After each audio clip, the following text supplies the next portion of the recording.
Speaking my heart out episode 7 అలా fail అయిన టైంలో నేను సప్లీకి ప్రిపేర్ అవుతూనే మెయిన్స్ ఎగ్జామ్ కూడా రాశాను. మెయిన్స్ అయితే నాకు అది హోపే లేదు.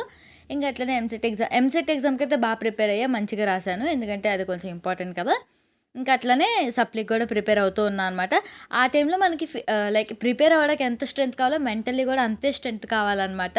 ఒకళ్ళు మోటివేట్ చేయడానికి అలా మమ్మీ అయితే నన్ను బాగా మోటివేట్ చేశారు.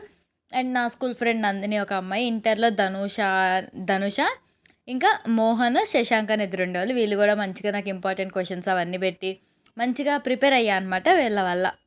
అంటే కొన్ని ఇంపార్టెంట్ పెట్టేవాళ్ళు. ఇంకా అలాంటి టైంలో మనకు మోటివేషన్ కూడా కావాలి కదా, కొంచెం ఇంకా డౌన్ అయిపోతూ ఉంటాం కదా, అట్లా వాళ్ళు నాకు మంచిగా మోటివేట్ చేశారనమాట. ఇంకా చాలా అంటే చాలా బాగా ప్రిపేర్ అయ్యా. మెయిన్స్ ఎగ్జామ్ అయితే మేము సెంటర్కి వెళ్ళే దగ్గర ఎంత డల్గా వెళ్ళా అంటే అక్కడ చెకింగ్ చేసే ఆవిడ నన్ను అడిగిందనమాట, ఏమైందమ్మా అంత దిగాలుగా వస్తున్నావు అని చెప్పి. ఇంకా అట్లనే ఎంసెట్ ఎగ్జామ్కి కూడా వెళ్ళి అటెంప్ట్ చేసి వచ్చా. Wait for episode 8.